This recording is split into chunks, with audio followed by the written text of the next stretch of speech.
All right, good afternoon, good evening, good morning, good night, whenever it is you're watching this. This is the devotional for December 14th, 2016. That is a Wednesday. Our word for today is found in Luke 2. We are focusing on the chapter of Luke 2 this whole week. So, yeah, we'll just dive in some more. So, my last post, I went through the shepherds and talked about that. So, that was like verse, I think, 8 through verse 20. So I'm going to pick up here on 21 and go through 24 today. So you can read with me or listen along as we go. So again, one of the reasons why I do the audio thing is because I'm really, really terrible at writing, and I don't like writing. Another reason is because, giving you guys something to listen to on your commute in, hopefully to redeem that time as well. So listen with me if you're driving. You can pause and put me on once you get in the car if that's a good idea to you. So here we go. Verse 21, starting here. On the 8th day, when it was time to circumcise the child, he was named Yeshua, or Jesus in Greek, the name that the angel had given him before he was conceived. Conceived is an interesting word there. When the time came for the purification rites required by the law of Moses, Joseph and Mary took him to Jerusalem to present him to the Lord. As it is written in the law of the Lord, every firstborn male is to be consecrated or set apart or made holy to the Lord. Verse 24, and to offer a sacrifice in keeping with what was said the law of the Lord, a pair of doves or 2 young pigeons. So my questions for you, and I really do encourage you, you can do whatever you want because you're all adults here, but I would encourage you to pause once I get done reading these and kind of think about them a little bit before you just jump into my reflection time on here. But the first question is, who named Jesus, and why is that even worth thinking about, and what did his name mean? Or maybe even a better way of thinking about it is, what does it mean to name somebody? Who has the authority to do that, right? Second question is it significant to you, it is to Randy, that Jesus and his family kept the law of Moses, right? Do we have to keep the law of Moses? Should we keep the law of Moses? Okay, if we should, how could we do it? Why would we even do it? Or why would you not do it? Why do you say, no, I don't have to do that? What's the heart and the motivation behind keeping it, or the heart motivation behind not keeping it, right? And there's good ways to do that and bad ways. So no one answer, just food for thought there. And last question here, check out verse 23. It says, every firstborn male is to be set apart for the Lord. Why is every male firstborn to be set apart for the Lord? Set apart for what? Why? What's the purpose of that? Why are they asking that? So I encourage you to pause at this moment. Maybe just give 5 minutes if it's all you have. But the more time, the better. I really would be really great is to pause right here, ponder this throughout the day, and then come back and listen to my reflections here in a minute. So you can push pause now because I'm about to jump into reflection time here. So, all right, let's jump into this. Here's a few of my thoughts. Here's kind of how I would answer. So looking at verse 21, and I need to try to find it. I'll try to find the Tim Keller, he did a whole talk on this. I think even in his Christmas book, he talks about this idea of naming. And what does that mean? In my very limited knowledge, a person from a authority perspective named somebody, right? To name somebody was an act of authority over them. And it's really interesting here that in the story of Christmas, that Mary's parents were not allowed to name Jesus, right? Because who named him? An angel gave him this name. Okay, the name Jesus, which means the Lord saves. Interesting, because the angel is coming, and basically by doing this is saying, you don't have authority over this child. You are a steward. You are not a king. Okay, you do not have authority over this person. God himself has that own sole authority over this. This is God. This kid has authority over you. You don't have authority over him. He is the Lord, creator of the universe. I think it's a really interesting thought to think about. You could go all kinds of ways with that, but I think it's interesting to look at that. All throughout the Bible, the parents always name their child. It's a very important thing, and the name has a lot of meaning with it. Even with Jesus and his name, which is really Yeshua, which is really Joshua in our language. Yeshua is Joshua, also Jesus, same name. So many parallels between Jesus and Joshua, as Moses. Even a Joshua, I think it's in Zechariah, that has some prophetic leanings towards pushing us towards Jesus. So really cool here that his parents are not allowed to name him. And that what does all that mean with the whole authority idea, and what his name actually mean, I think is really, really interesting with the Lord saves, right? Not the Lord provides an avenue so you can be saved, not the Lord makes it available so you can say, Jesus, like, I'm preparing the way for you to be saved, but no, I am the way. I am. The Lord is the one who does the work, and you receive, which I think is really cool and really interesting, which kind of lends me into the next two questions, right? So in verse 22 and 23 and 24, that you see some stuff about the law of Moses and these purification rites and rituals and laws and sacrifice and keeping what was said of the law, all these things, okay? I think it's very interesting that Joseph and Mary took part of this rite, purification rite, which that word is really interesting. So we don't talk about rites anymore in this sense, rites. Purification rites. Really, the word there is purification acts or works that's required by the law of Moses. So I think it's really interesting. Here's my first thought, and it jumps out to me really hard. This is my Ray Vanderlaan RVL inside of me. Realize that Jesus was born into a Jewish world. And I know we've talked about this at our church a whole lot, but I can't remind you that enough. I can't be reminded enough as well that Jesus was a Jew in every possible way of it. He spoke the language. He operated in the culture. God not only chose this Jewish culture to come in as a Messiah, but God actually created this culture, as we're going to see here. All this idea of these purification rites and everything, these weren't like man-made thing that Moses decided, but the Lord told Moses to do this. So these rituals, not only does God obey them, you see him here and in other places later on, he's born to a family that obeys him. He's born to a country that obeys him. He's born to a people who obeys him, and he has a God who created them. Really, really important to know your Jewish roots and understand that we are a branch, an offshoot of the trunk of the tree that is Judaism. It is not something that is old and passé, but it is a very foundation for which we understand and relate to God is by understanding the Old Testament law of Moses, which is the first 5 books. So incredibly important to me to see that, incredibly important to me to see why do they do that, what is the purpose of the law. I think the law gets a bad rap. I want to share you a little bit with why I think we should all obey the law of Moses, and I'll explain what I mean by that. My next question, which is, look at verse 23. Why does it say that every firstborn male, my version here says to be consecrated to the Lord? I wonder here, let's look real quick here. Verse 23, let's look at the parallel versions. Every male must be consecrated, every male must be dedicated. It's called holy to the Lord. Every male should be consecrated, called holy to the Lord. Should be called holy to the Lord. One should be called holy to the Lord. Let's see, I like this literal translation down here. It's kind of weird, but it's literal.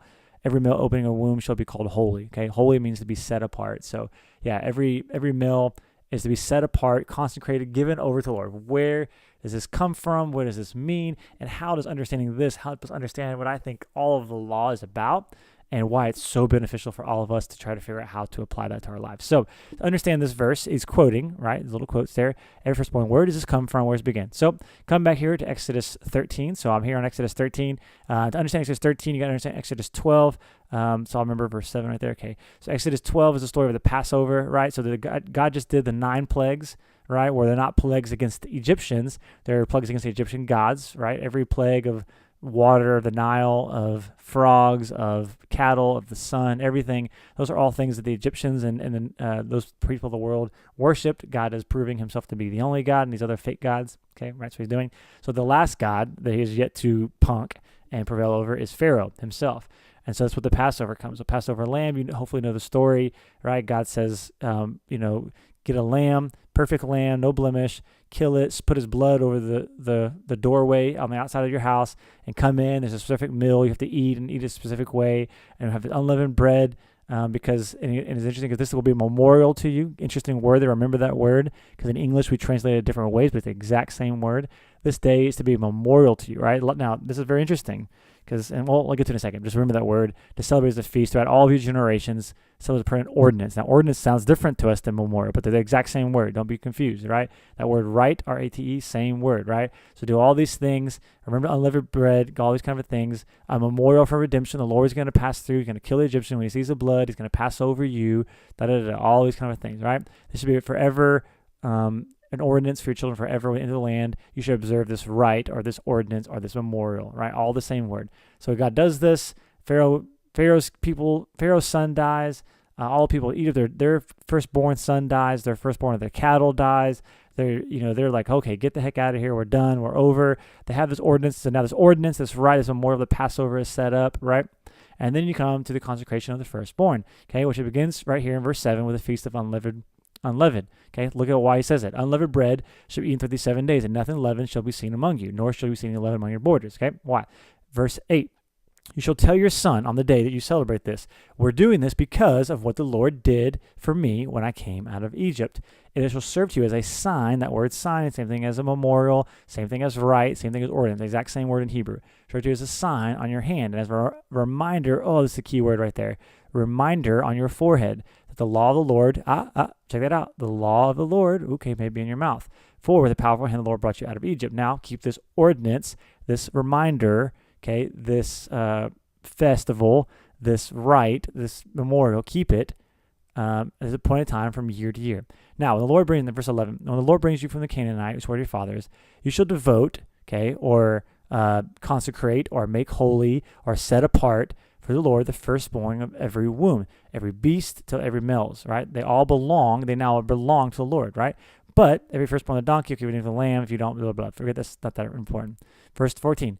And it shall be when your son asks you, okay, what is this? Why are we doing this? Why is Jesus doing this? Keep that in mind too, right? You say to him, here's why. Because with a powerful hand, the Lord brought us out of Egypt from the house of slavery. And it came about when Pharaoh was stubborn, key word there, and about letting us go, that the Lord killed every firstborn in the land of Egypt, both of man and of beast. Therefore, I will sacrifice the Lord the males, firstborn of every womb, firstborn of all my sons, I redeem. So why are we doing this? So it will serve to you as a sign, as a memorial, as a rite, as an ordinance, okay, on your hand, on your pericletes of your forehead, because with a powerful hand, the Lord brought us out of Egypt. Okay, so why are we doing this? Let's go back, wrong one, sorry. Go back to our text, okay? So now, law of Moses, this rite, this sign, this memorial, they're coming back, and what are these parents doing? Okay, they're remembering what is written, the law of Moses, that every firstborn be consecrated to the Lord. They're remembering this. They're reminding themselves that this is the communal way. And real quick, let's just go a little bit farther with this, okay? Because now you go to Numbers, right? Numbers chapter 3. Check out what God's saying. Now, again, the Lord spoke to Moses. He says, now behold, or in Hebrew, we heard us talk about it, Hene, I've taken the Levites, some of the sons of Israel, instead, in place of every firstborn. So if you remember back to that. So again, first of all, the Lord said, no, give me all your firstborn. They are to serve me. They are not to be farmers. They're not to be, out working shepherds. They're not to do any of that kind of stuff. They are to be serving me, okay? But then God says, look, no. Instead of every firstborn, I've set aside the whole tribe of Levites, okay? The first issue, the women belong among the sons of Israel. So the Levites will be mine. No longer will the firstborns. Now the Levites are going to be mine. For all of the firstborns are mine. On the day I struck down the firstborn of Egypt, I sanctified to myself, I made holy to myself all the firstborn in Israel. For they are mine. I am the Lord. Interesting here. Now, right? Really interesting, because we're going to come back to this, okay? Back in Exodus with the consecration of the firstborn, and then Numbers says, no, instead of the firstborn, give me the Levites. What is God doing here? He is teaching us the very essence of the gospel and who he is. Remember he said that God is a God of great power who led us out. Not only is God a God of great power, but he's a God of great power who saves. This is the God who can save us. But again, how does he save us? Not like Pharaoh, who stubbornly hardened his heart and refused to submit to God in his ways. But these people said that they did it, and because it came humble. God saves humble people. It doesn't save great people. It doesn't save wise people. It doesn't save pretty-looking people. It doesn't have people who behave really well. It doesn't do any of that, okay? But people who humble themselves and say, God, whatever you say, even if it's as stupid as killing an animal and wiping its blood on my doorpost, even if that's why, if you tell me to do that, okay, I'll do it. You're God. He said, I am the Lord, right? That's what I am the Lord. Okay, so God, first of all, is powerful, and he's to be submitted to, not argued with, not debated. I do this with my son all the time. I'll ask my son to do something. He's like, why? And I'll look at him and goes, yes, sir. Because as a dad, I don't want to sit there and explain myself to a 5-year-old or a 3-year-old. They don't know what I'm talking about. I just want them to obey, right? I want them to obey and do what I'm saying. Hey, listen, I'm asking you to do something. Can you just trust me that I'm not crazy, that I'm powerful, but I'm also good? And this is the first reminder that the law of Moses is supposed to be doing, that this rite, this ritual, this sign, this memorial is supposed to do, that God is out. But it's also to remind us that he's a God of grace. I love why this is here for Christmas. It's such a cool text, okay? Because Joseph and Mary are taking Yeshua, the God who created this thing, and they are saying, hey, we're going to remember, God, that not only are you powerful, but you're a God of substitutionary sacrifice. You took that lamb instead of our ancestors. And God, instead of taking our firstborn, you took the Levites. So even the temple that we're in making the sacrifice, the Levites who are offering to us as you're giving your firstborn. I mean, I can imagine taking Boston when he's eight days old and take him to the temple. The priests take him, they sacrifice him, and that's it. He's done. I don't see him again. He is now of service to the Lord. And God says, nope, I'll make atonement. I'll make a substitutionary thing so you may redeem your son and have that. And I love this. This is the whole point of the law. Okay, I had it up here, but then I just took it down. Let's see if I can pull it back. Well, crikey. I'm looking for the sign. The word sign. Man, I'm sorry. I lost it. I lost the word sign. I think it's in 13. Here we go. Serve you as a sign on your hand. There you go. Sign. We'll do the Hebrew here. Serve you as a sign. oath, a sign. I like definition number 5 is where we find this one, right? Exodus 13, okay, a sign or memorial, right? So the same thing as stones in the Jordan and Joshua. Joshua, when they crossed the stones, God said, hey, set up these stones so that every time your people come by here and looks, hey, what are those stones for? Oh, that's to remind us. That's a reminder. Oh, that's to remind us. Aaron's rod had the same thing. See, some probably looking here, pillars. In Egypt, you see here, Deuteronomy, you see this constantly. A sign of covenant. Sense of something here from that word, whatever that is a mark or sense of appearing. So something physically that you can see that is going to do it. And this is a great picture here of a Christmas thing. And here's what it's a lot of background, a lot of biblical history. Get you to this point. Okay, and here's why I think it's so important. I think this is the whole point of the law. Okay, I mean, the law is nuanced, by the way. So this is one aspect of it, not the whole aspect. But it could be the whole aspect, depending on who you ask. And for me, this is how I look at the law. The law is something to absolutely be obeyed. But what is the purpose of the law? It is not to show me how to obey. It's not. It showed me how to worship.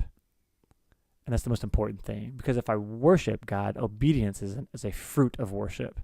Whatever you desire and whatever you love, your obedience to whatever it tells you to do will come instantly. Instantly. You don't have to tell me to obey my desire to watch the Yankees. You don't have to tell me my desire to sleep. You don't tell me my desire to eat, act on those things. I'll do it naturally. Why? Because it's worth something to me. The word worship comes from the word worth.